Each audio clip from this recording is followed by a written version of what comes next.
Olá, eu sou o Dr. Cléo Otaviano Mesa Júnior, médico da Sociedade Brasileira de Endocrinologia e Metabologia, da SBEM, e nós vamos conversar hoje sobre câncer diferenciado de tireoide, estadiamento e segmento.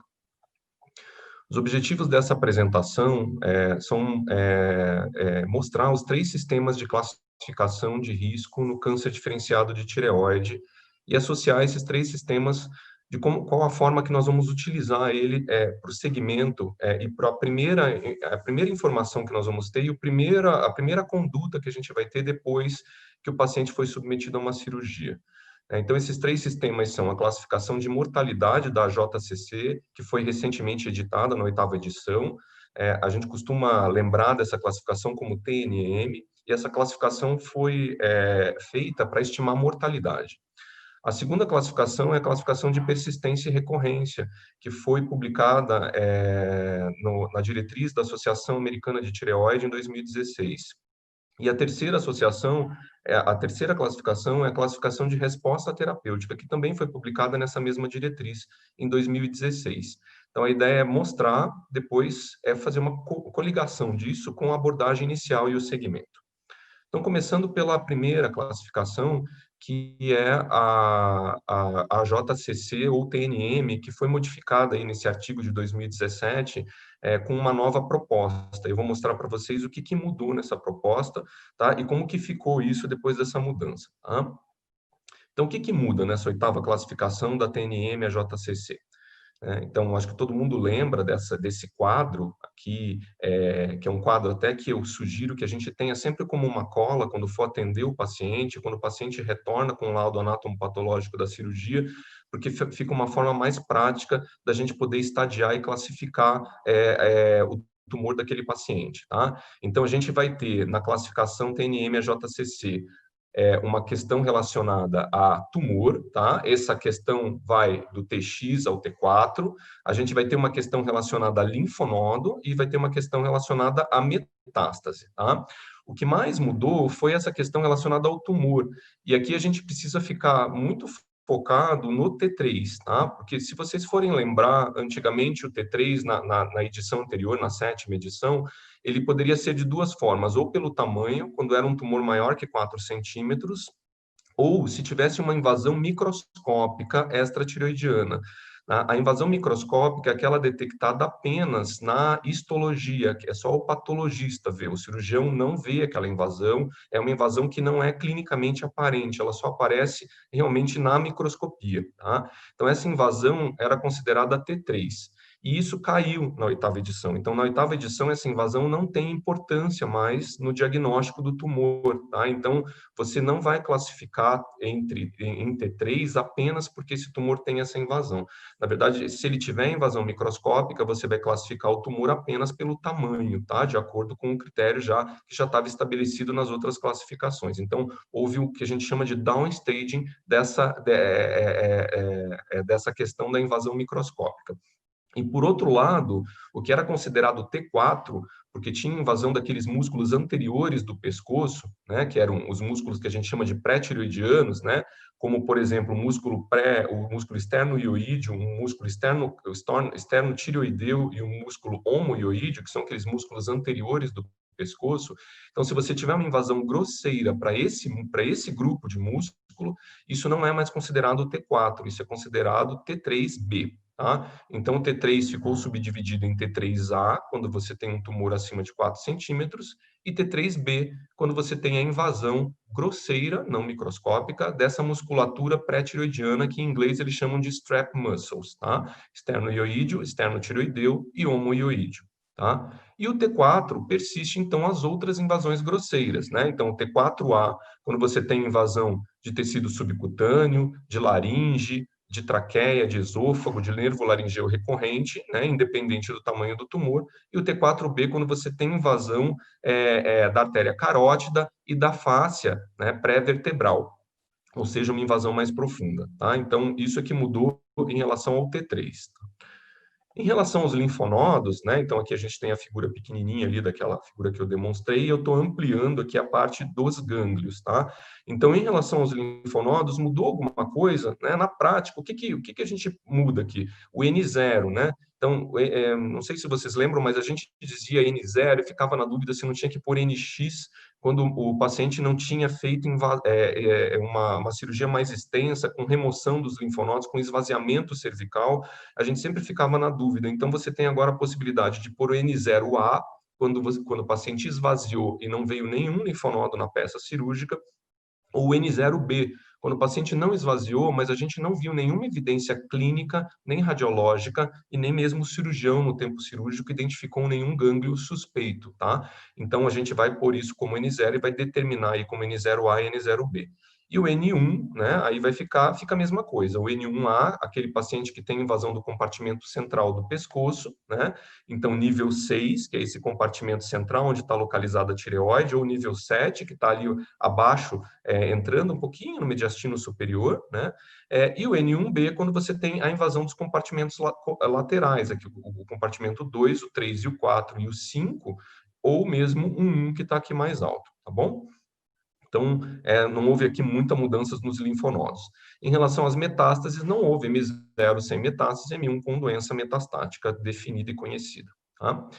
Bom, depois que a gente estadia ali no T, no N, no M, a gente tem que fazer os estadios clínicos, né? E isso, no câncer de tireoide, é um pouco diferente dos outros, porque a idade faz muita diferença, né? E se vocês forem lembrar na 7ª edição, a gente usava 45 anos como um cutoff de idade.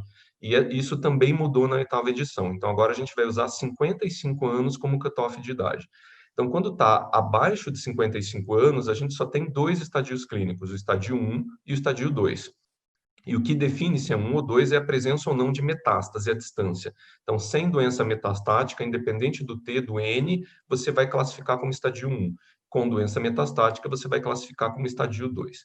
E acima de 55 anos tem toda essa distribuição aqui. Então, eu sugiro que tenha mesmo cola, porque a gente não sabe isso decora, o que cai no 1, o que cai no 2, no 3 ou no 4. E daí o 4 tem o 4A ou o 4B. Tá? Então, isso é bem importante que seja colado, mesmo que a gente olhe para poder fazer o estadiamento de forma correta. Tá? Então, lembrar aqui que esse cutoff de idade mudou na 8ª edição e subiu de 45 para 55 anos. Tá?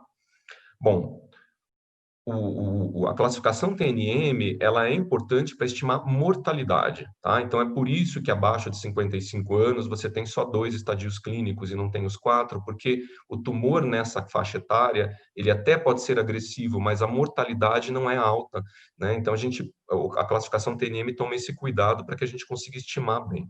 E esse trabalho, que foi um trabalho retrospectivo, publicado em 2019, comparando as duas classificações, então aqui no lado esquerdo da figura, letra A e a letra C, a gente tem a sobrevida global estimada pela 7ª edição do TNM nessa corte aqui, né? Então, em cima sobrevida global, embaixo sobrevida associada ao câncer de tireoide, né? Mortalidade associada ao câncer de tireoide, né? Sobrevida específica do câncer. E aqui do lado direito, na figura B e D, a gente tem com a classificação da 8ª edição. E a gente já percebe pelas linhas, principalmente o estadio 4, que você consegue, na 8ª edição, diferenciar muito melhor o estadio clínico 4 como um grupo de pacientes com pior prognóstico, com mais alta mortalidade, tanto em sobrevida global quanto em sobrevida específica ao câncer, tá? Então, essa 8ª edição conseguiu diferenciar um pouco melhor essas categorias, você pode ver que tem essas diferenciações melhores, principalmente em sobrevida global, né? Mas também aqui relacionada ao tumor, muito melhor do que a 7ª edição, tá? Então, para sobrevida, houve uma melhora. Tem alguns estudos tentando usar essa classificação para mortalidade, para recorrência da doença e recidiva da doença, né, mostrando que a 8ª edição talvez tenha pecado um pouquinho nisso, fazendo aqueles downstagings, mas é que essa classificação, a proposta dela não é para recorrência, né, é para mortalidade mesmo. Por que a gente tem que ter no tumor de tireoide essas duas categorias, né? Discutir mortalidade e discutir recorrência, né? Então, a gente sabe que a sobrevida no câncer diferenciado de tireoide, de uma forma geral, é muito boa, ao redor de 97% em 5 anos, né? E existe um grupo considerável de pacientes, apesar dessa boa sobrevida, que acaba recorrendo da doença. Esse grupo é ao redor de 30%, tá? Então, a gente tem que ter uma atenção especial para esse grupo, por mais que ele não tenha mortalidade relacionada à doença, ele tem recidiva, né? E a mortalidade não acontece porque o tumor de tireoide, ele responde bem às terapêuticas que a gente tem, principalmente quando a gente fala de pacientes mais jovens, né? É ali, naquele grupo abaixo de 55 anos, que tem essa discrepância maior entre recidiva e mortalidade, né? Porque aquele grupo, como a gente pode ver, só tem dois estadios clínicos, 1 e 2. Eles realmente morrem pouco da doença, né? Mas eles recorrem de uma forma até mais intensa, às vezes, do que o grupo mais velho. Então, essa discrepância entre mortalidade e recorrência tem a ver com a resposta que esse tumor tem ao tratamento e mesmo com a indolência do tumor, tá? Por isso, para que a gente estime um tratamento inicial, a gente não pode muitas vezes levar em conta a mortalidade da doença, mas sim a chance que aquele paciente tem de recorrer, né? Foi por isso que, espertamente, esse grupo da Associação Americana de Tireoide mostrou aqui essa figura lá em 2016, que é uma figura que todo mundo conhece, porque ela foi super mostrada em várias palestras, né? Mostrando esses elementos aqui que modificam a chance do paciente recorrer ou persistir a doença dele, que independente, eu não estou falando de mortalidade, estou falando de recorrência, né? Mas o que a gente percebe com essa figura é que essa chance é um contínuo, na verdade.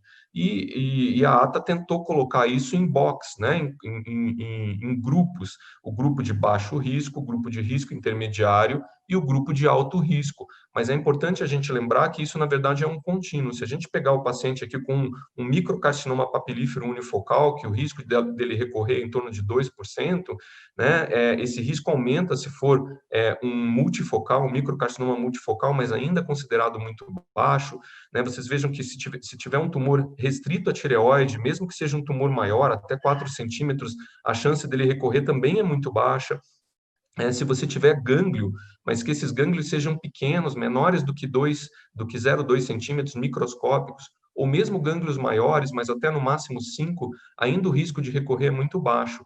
Esse risco vai mudando aqui, quando você tem um número maior de linfonodos acometidos, quando você tem linfonodos que foram diagnosticados antes da cirurgia, de forma clínica, né? Quando você tem invasão vascular, né? E quando você tem, isso participa aqui desse grupo intermediário, e isso muda bastante quando você tem uma invasão extratireoidiana grosseira, né? Ou quando você tem invasão vascular extensiva no câncer folicular, né? Ou quando você tem linfonodos grandes e que extravasam a cápsula, linfonodos maiores do que 3 centímetros, ou mesmo a associação de duas mutações, como a mutação TERT e a mutação BRAF.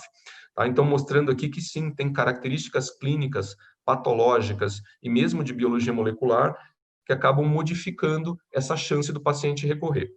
Então, foi exatamente isso que a ATA colocou nessa tabela, para a gente estimar o risco de recorrência, né? Entre esse grupo que tem baixo risco, o grupo que tem risco intermediário e o grupo que tem alto risco, né? Então, se a gente for olhar aqui, o grupo de baixo risco é o grupo que tem tumor restrito à tireoide, que quando invade gânglio, invade uma quantidade pequena de linfonodos, até no máximo 5, né? Ou sejam linfonodos muito pequenos, abaixo de 2 milímetros, linfonodos descobertos de forma microscópica, né? Ou pacientes que esses pacientes não podem ter nenhum tipo de histologia mais agressiva, não devem ter invasão vascular na peça do anátomo patológico. Tem algumas questões clínicas aqui, por exemplo, se você fez pesquisa de corpo inteiro e dose terapêutica, não deve ter captação fora do leito, não deve ter uma tireoglobulina aumentada sem a gente ter uma evidência de doença, uma coisa que deixa a gente um pouco mais preocupado. Então, esses pacientes são considerados pacientes de baixo risco, né? E a gente vai ver que uma boa parte dos pacientes com câncer de tireoide acaba caindo mesmo nesse grupo, né?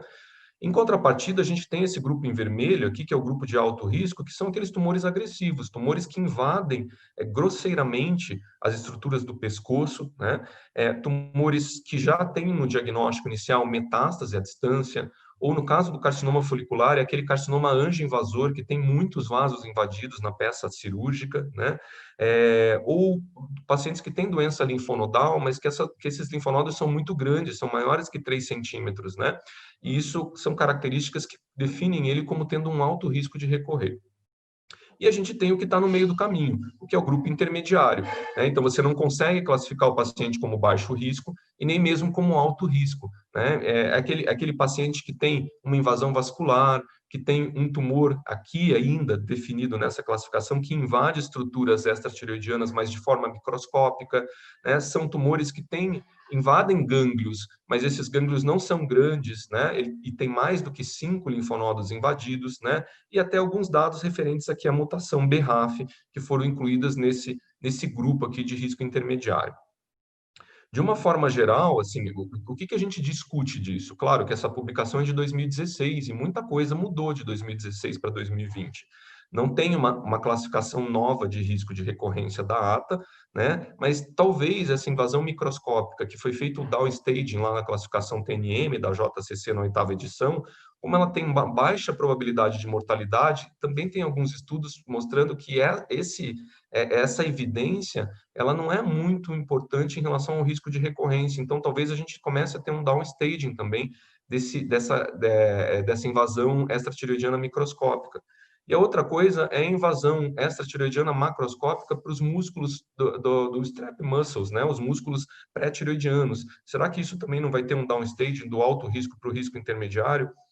Então, são dúvidas que a gente tem aí, né? Essas classificações estão sempre se modificando de acordo com as novas evidências que vão saindo, né? Então, de uma forma geral, a gente pode dizer que o baixo risco, a chance do paciente recorrer é até no máximo 5%, né? Então, 95% desses pacientes de baixo risco, independente da forma como você vai tratar ele num primeiro momento, se é lobectomia, cirurgia, tireoidectomia total, se você fez ou não fez radiodo, né? A chance dele recorrer é geralmente muito baixa, independente até da forma como você vai abordar. Por outro lado, o risco intermediário vai ficar entre 5% e 30%, e o alto risco acima de 30%, tá? Então, de uma forma geral, se a gente for simplificar todos esses dados, a gente vai ter mais ou menos esse cenário aqui em relação à chance do paciente recorrer, tá? Bom, por que é importante a gente, além de estimar mortalidade lá no TNM, JCC, a gente também estimar recorrência, tá? Porque, primeiro, que isso vai auxiliar na coleta de dados para estudo e a gente poder comparar as diferentes cortes ao redor do mundo e ter um nível de evidência melhor, até para tomar algumas condutas no câncer de tireoide, tá? Ela tem uma questão em relação ao TNM, porque ela também é estática, né? Então, eu já vi pessoas dizerem assim, nossa, mas esse paciente tinha um alto risco de recorrer, mas agora ele voltou e ele passa a ter um baixo risco. Não, na verdade, ele sempre tem, o alto risco de recorrência ele vai sempre ter, porque essa é a abordagem que a gente faz inicial do paciente. Depois a gente vai ver que a gente pode mudar a classificação, mas daí a gente vai usar a resposta terapia, né? Um outro sistema. Então, ela é estática. Mas essa classificação é importante para você definir uma conduta inicial no paciente. Então, ele chegou para você com laudo anatomopatológico.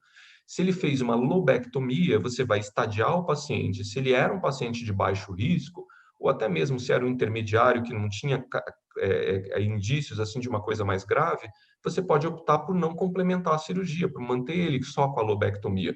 Mas se vier coisas no anátomo patológico que modifiquem essa classificação, que coloquem ele num alto risco, e o paciente de alto risco precisa iodo radioativo, né, você vai pedir para que ele complemente a cirurgia, né? Então, você pode definir essa questão da reoperação em casos de lobectomia, de acordo com essa classificação. A outra coisa importante é definir se esse paciente precisa ou não complementar o tratamento cirúrgico com um radiodo. Então, ele vai precisar fazer ablação de remanescente, eu vou precisar fazer uma terapia adjuvante, ou mesmo eu vou precisar tratar a doença metastática conhecida. Então, esses dados do risco de recorrência vão auxiliar a gente a determinar qual grupo de pacientes precisa iodo e qual grupo que não precisa iodo.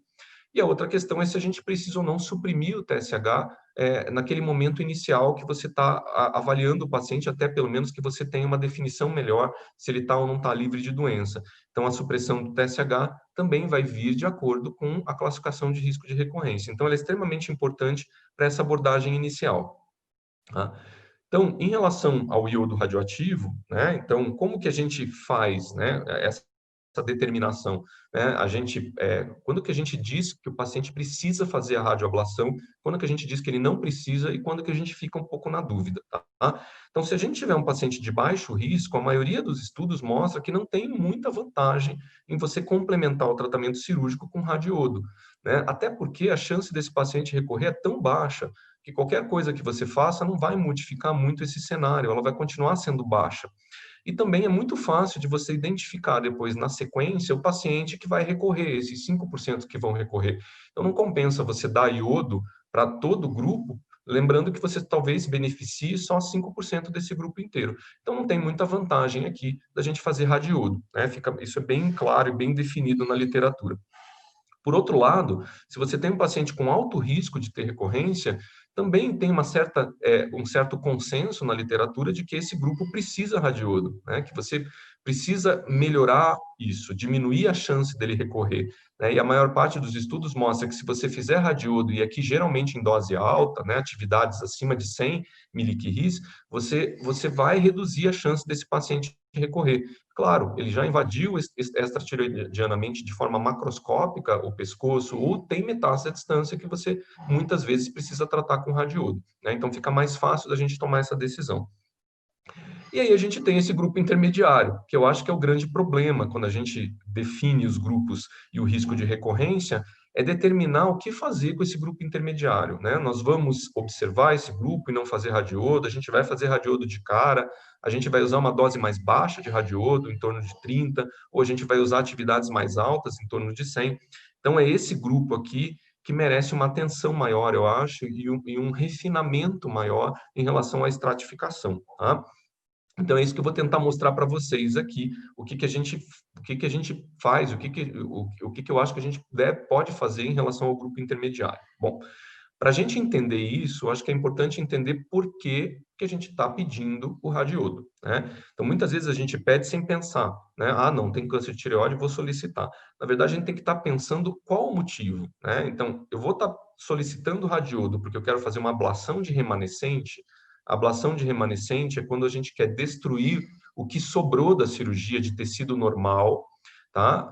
E quer depois fazer a pesquisa de corpo inteiro, e o objetivo dessa estratégia é estadiar melhor o paciente, né? Destruindo os remanescentes, a produção de tireoglobulina fica muito baixa, o marcador tireoglobulina fica mais sensível, e a gente ainda pode fazer uma pesquisa de corpo inteiro pós-dose e estadiar melhor o doente, tá? Então a gente vai ter o doente mais na mão, tá? Essa estratégia, ela é muito utilizada antigamente, hoje a gente tem feito menos isso, tá? Até porque os ensaios de tireoglobulina estão mais sensíveis, a gente tem o ultrassom de tireoide que ajuda bastante, mas a gente pode usar essa estratégia. E quando for usar, a gente vai usar sempre atividade baixa, de 30 miliquirris, porque já tem estudo randomizado, prospectivo, mostrando que usar 100 ou usar 30 é igual para esse objetivo, que é fazer ablação de remanescente, né?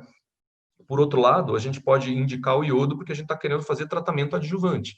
Ou seja, é aquele doente que tem uma doença já mais agressiva, tá? Que tem algum grau de invasão, ou que tem muita invasão vascular, tá? Ou que ele tem uma presença em uma doença linfonodal mais extensa. E a gente quer aumentar o tratamento, quer fazer um tratamento adjuvante. Daí aqui, geralmente, a indicação é de uma atividade mais alta, né? Lembrando aqui que na classificação de recorrência, esses pacientes ou vão cair no grupo intermediário ou no alto risco, né?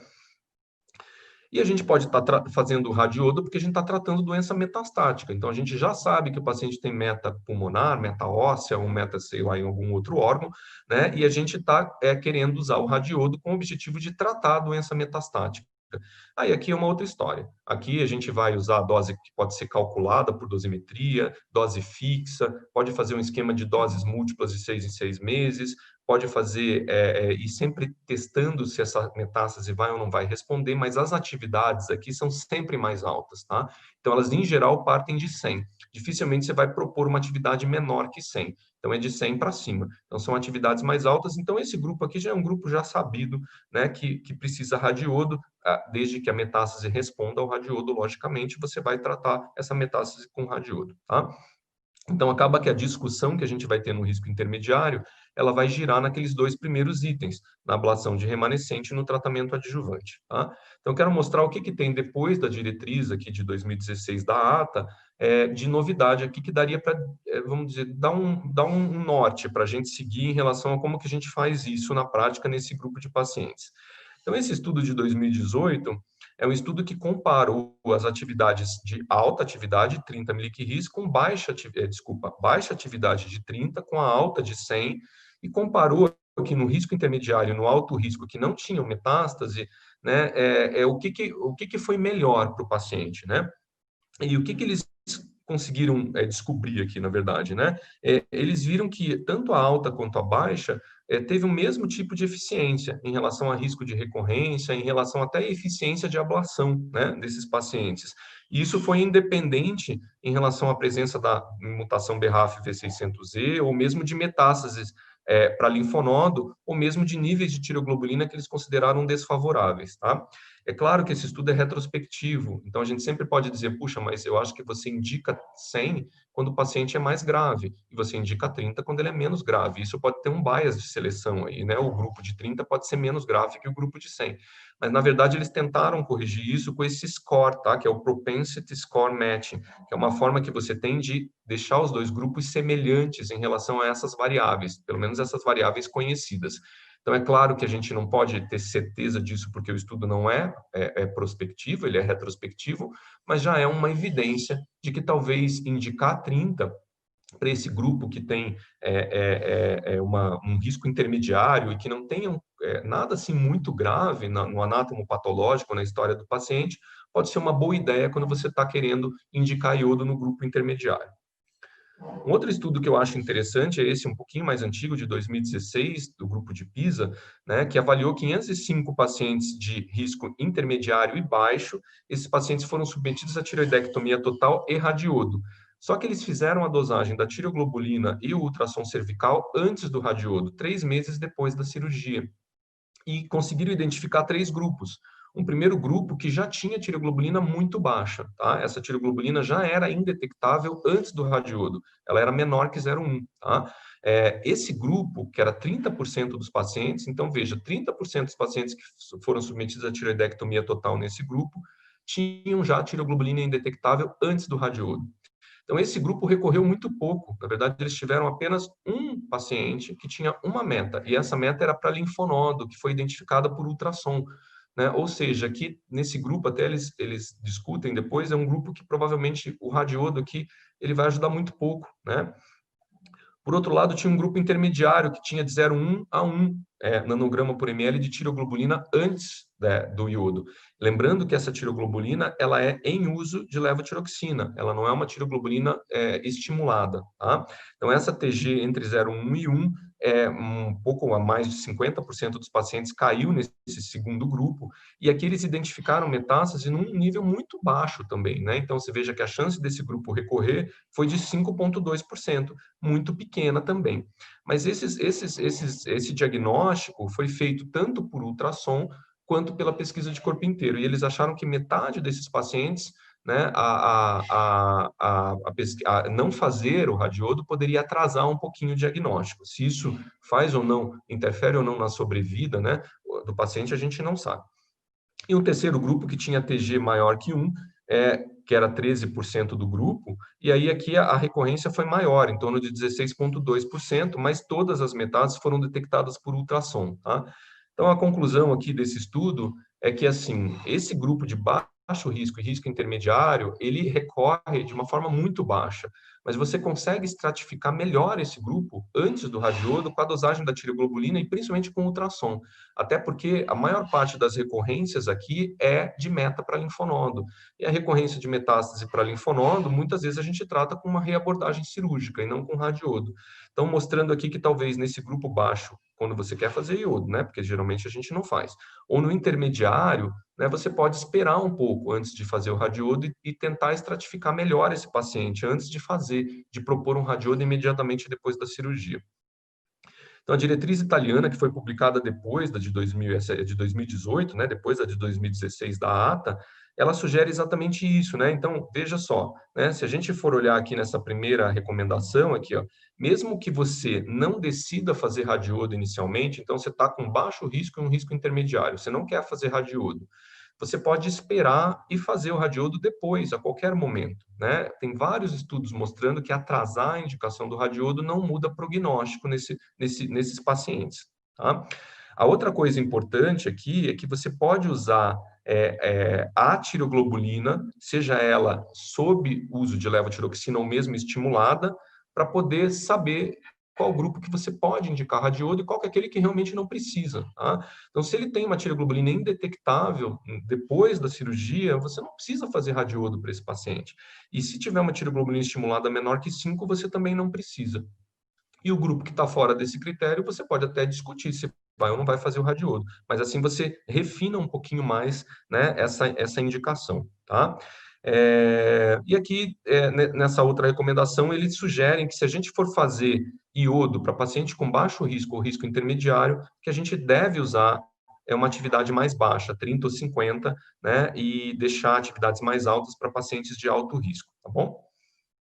Então, para a gente resumir essa questão do iodo e como que a gente usa a classificação do risco de recorrência para estimar isso, né? Então, a gente vai evitar fazer iodo no paciente de baixo risco, mas se você for recomendar, recomenda sempre baixa atividade, tá? E de preferência com TSH recombinante. No alto risco, geralmente a gente vai usar atividade alta. E o risco intermediário, né? A gente vai tentar diferenciar um pouco os grupos nesse risco, né? De repente, se o paciente tem uma doença linfonodal muito extensa, tem uma relação entre o número de linfonodo removido e o número que foi positivo muito elevada, ou tem uma invasão vascular que o patologista achou que era muito extensa, uma histologia mais agressiva, geralmente a gente vai recomendar um radiodo. E aqui a gente pode discutir se vai usar 30 ou 100.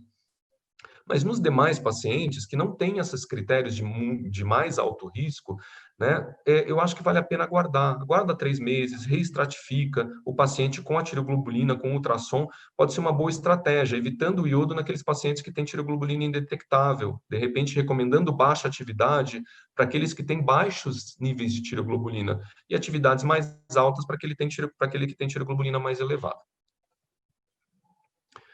Bom, gente, então, a gente já viu aqui que às vezes a estratificação de mortalidade é importante para um determinado grupo de paciente, que é aquele estadiamento clínico 4, né, que tem um prognóstico pior, é importante determinar isso. A gente viu que a estratificação de recorrência e persistência de doença é importante para a abordagem inicial, mas a gente viu também que esses dois estadiamentos, eles são estáticos, eles não levam em conta a resposta que o paciente tem à terapia que você instituiu inicialmente, tá? O radiodo, por exemplo, ou mesmo a supressão do TSH.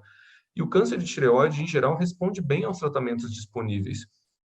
Então, o que acontece? A resposta à terapia modifica o curso da doença, né? Então, muitas vezes, o paciente que era alto risco de recorrer, ele, na sequência, fica curado. E aí a gente pode, de repente, diminuir a propedêutica, o número de exames que você pede, diminuir a quantidade de vezes que o paciente tem que voltar no ano, diminuir a supressão do TSH.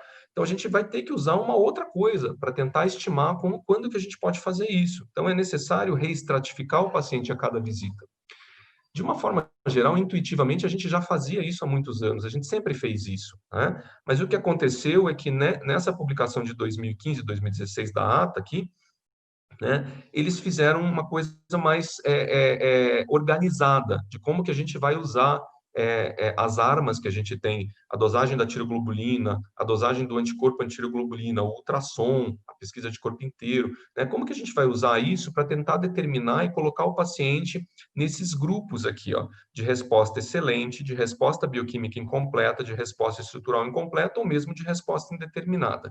E outra coisa importante é que a forma como a gente vai utilizar essa propedêutica para determinar e colocar o paciente nesses grupos vai depender da abordagem inicial. É lógico que se você fez tireoidectomia total e fez ablação de remanescente com radiodo, você espera que ele tenha uma tireoglobulina muito mais baixa, indetectável, né? Por outro lado, se ele fez só a tireoidectomia total, você tolera níveis um pouquinho mais altos de tireoglobulina. E se ele fez lobectomia, a tireoglobulina até tem aqui uma discussão de você usar um cutoff de 30, mas na verdade a tireoglobulina ela vai ficar difícil da gente avaliar, né? Porque o paciente tem metade da tireoide ali que produz tireoglobulina. Então fica difícil da gente usar a tireoglobulina nesse grupo, né? Eu não vou entrar aqui em detalhes de cada critério, tá? Porque isso que tem disponível na literatura, tá aqui na tabela, né? Que vocês podem depois olhar e na hora de assistir o vídeo ficar mais ligado aqui no que está em cada grupo, né? Mas o que a gente vai definir é que se você tiver critérios onde não tenha nada, não tenha tireoglobulina, ela está indetectável ou está muito baixa, no caso da tireoidectomia total, os anticorpos são indetectáveis e você não tem evidência de doença, você vai colocar o paciente como uma resposta excelente. E esse grupo aqui, a chance dele recorrer cai muito, né? Se você consegue atingir esses critérios, né, ela cai muito, mesmo no grupo de alto risco, tá? Ela cai menos, obviamente, no grupo de alto risco, mas ela cai bastante. Você consegue reestratificar de novo o paciente a cada visita. Por outro lado, existem dois grupos aqui, a resposta bioquímica incompleta e a resposta indeterminada, onde você tem alterações laboratoriais, então você tem TG detectável, ou tem mesmo TG em ascensão, tá? Ou tem anticorpos positivos que estão subindo o anticorpo, mas você não consegue identificar uma doença estrutural. Tá? Esse grupo, é claro que a gente tem que ficar atento e observar, porque ele vai invariavelmente aparecer algum sinal de recorrência mais adiante. Mas é um grupo que morre muito pouco, na verdade, que tem uma baixa mortalidade relacionada à doença, tá? E a gente tem esse grupo de resposta indeterminada, que é quando você não consegue definir muito bem, né, se ele está livre de doença ou se ele está com a resposta bioquímica incompleta, mas você também não viu aqui doença estrutural.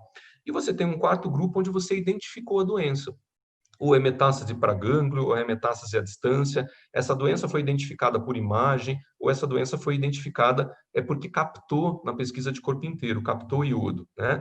Então, esse grupo é que é o grupo que a gente tem que tomar cuidado, é o grupo que tem mais mortalidade, é o grupo que a gente tem que ser mais agressivo, tá? Então, o que é importante aqui? Nesses dois grupos, onde você tem resposta bioquímica incompleta e resposta indeterminada, como você tem a presença da tiroglobulina, que está subindo ou está estável, mas está positiva, que tem a presença do gânglio, a gente precisa excluir doença estrutural, tá? Essa exclusão, a gente vai usar os métodos que a gente tem, pesquisa de corpo inteiro, ultrassom, principalmente ultrassom, né? Pode usar tomografia, pode usar PET, daí vai depender muito, né, do que a gente tem. O que vai determinar, na verdade, o que vai determinar aqui a quantidade de métodos que você vai usar.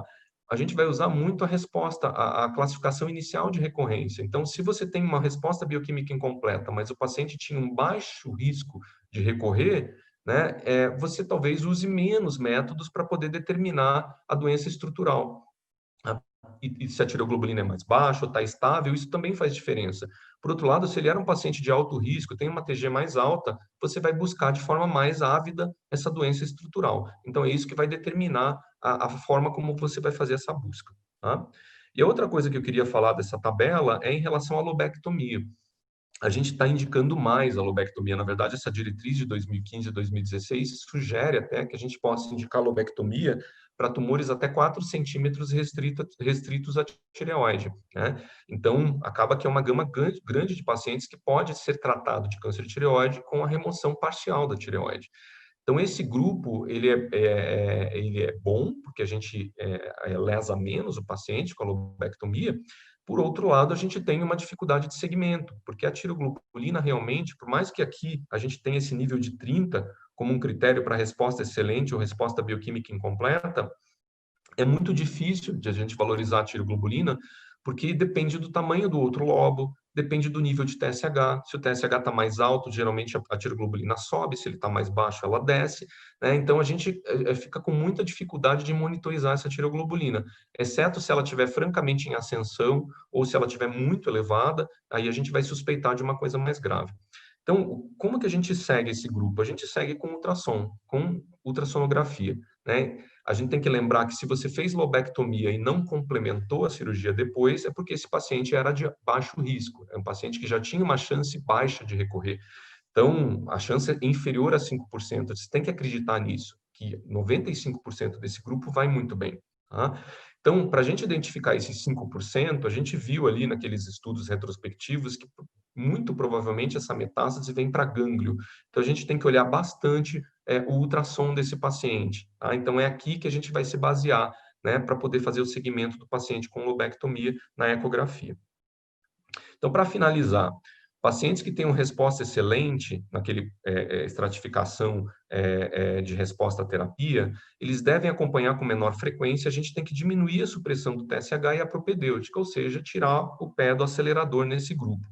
É importante a gente excluir doença estrutural para definir o paciente com resposta bioquímica incompleta e indeterminada, mas a intensidade dessa investigação depende do risco inicial, depende da curva de tireoglobulina, depende do anticorpo anti-tireoglobulina, se ele está subindo ou não, se a histologia era mais agressiva, se os marcadores moleculares, por exemplo, se tinha BRAF e TERT juntos, né, pode mudar aqui a quantidade de exames que você vai ter que pedir, o que você vai ter que fazer para tentar excluir essa doença estrutural.